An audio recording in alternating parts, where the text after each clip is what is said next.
Okay, folks, you know, I'm looking at the screen there, the Rotary Blues Train. Check that out. I mean, that is the Rotary Blues Train. I don't know the date on that. What is that, Friday? Is that a Friday? What's the date on that, Josh? Can you look at that and tell me what the date is? All right. I would just see that. I mean, I think it's, you need to go. It's in Blue Ridge. It's the Rotary Blues Train. I'm telling you what, they have a good time. You've heard of the party bus, the Blues Train? You need to check it out. Now, yesterday, I showed you what Congress could look like, whether you believe it or not. I highlighted several things yesterday right here on this show. All right, what Congress could look like. Now, when Mr. McCall told me that he would not vote for Nancy Pelosi, that is what they're told. He told me he did not get the Democrat talking points, but he certainly knew each and every one of them very well. And they just don't know how to say anything but kids in cages, ripping children from their parents. So they will vote for Nancy Pelosi. That is the lie they tell. And he's a nice man, all right, nice guy, but really, you will vote for Nancy Pelosi because when you get elected as a Democrat, you will go into the correction room. They will correct you on your answer, and it will go from no to yes when they're done. Because you will have the hell beat out of you. By the time you go in this door and go out this door, you will be supporting Nancy Pelosi for Speaker of the House. You've lost your damn mind.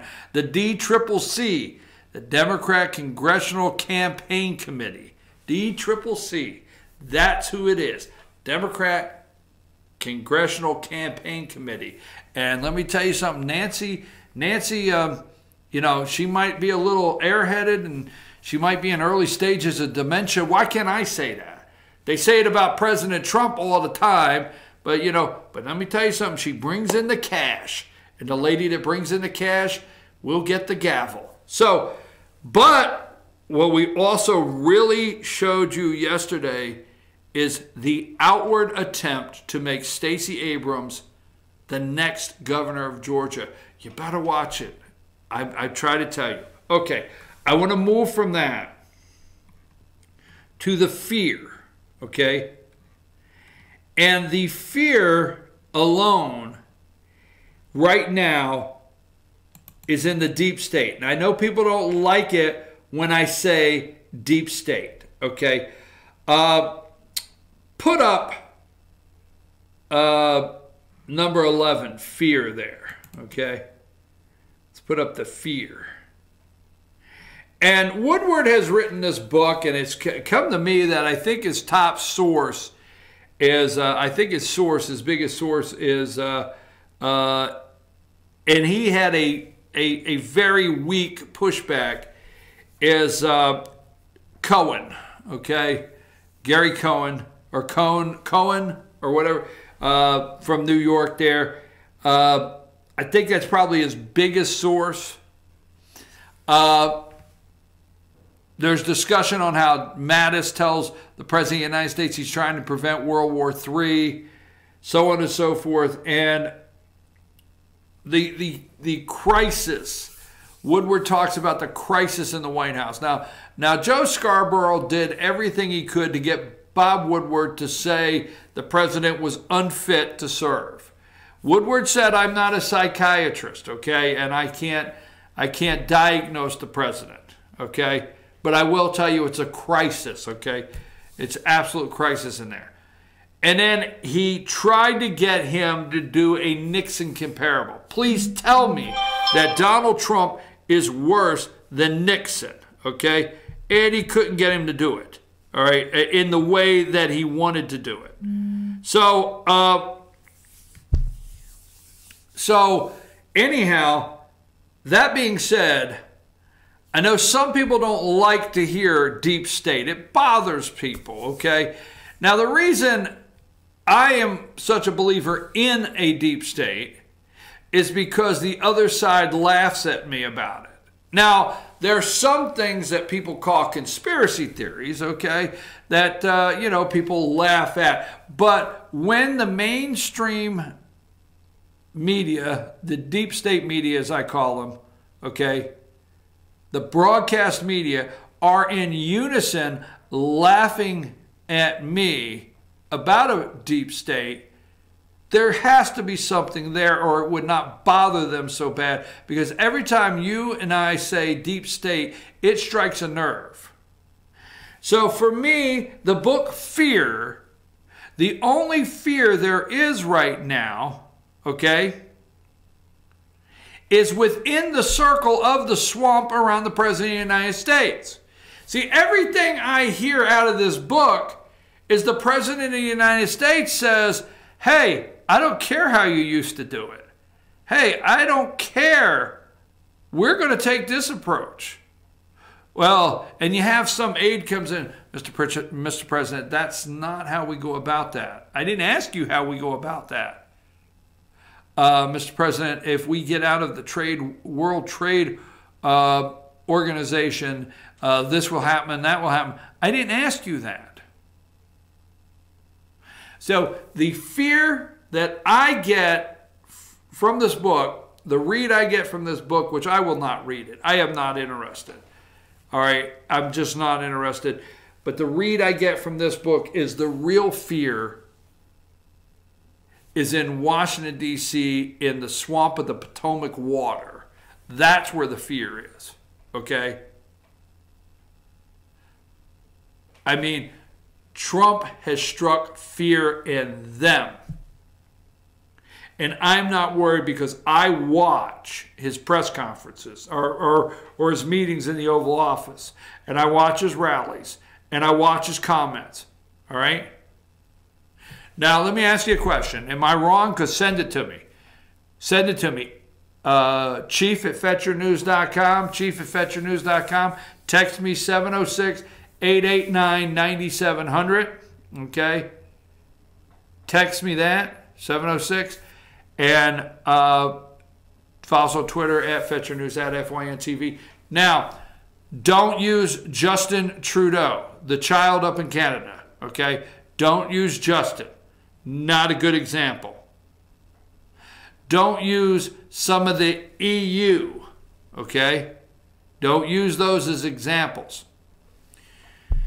Every single day, almost on every single day, the president meets with somebody. All right? Foreign leaders all over the world. People in different organizations all across this country. Where are their accounts in Woodward's book? So what you want me to believe is that James Mattis actually told somebody, when I talk to the president and I feel like I'm talking to a 5th and 6th grader, why can they not find in a world out there somewhere the dementia stories?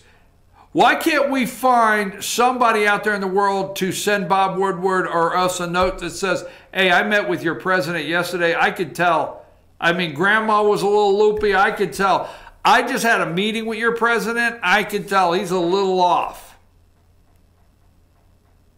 But they don't report, hey, every account that everybody comes out and says, what you read in the book, that's not the guy I know. Anyhow, Woodward has only exposed the fear in the deep state. This is all set up to try to push Republicans away from voting and not showing up at the polls. Now, I want to do a quick story before I take another break to set up the last hour. I know it's already 9:04. And yes, we're going to talk about Peter Strzok and Lisa Page. But I only want to do this because I think it's somewhat, I better not say it's funny. Okay. Put up number 2. Now, I don't have his picture, okay? I didn't put this guy's, Here's number. There you go. Picture up. But this is New Hampshire, okay? And I have it here somewhere.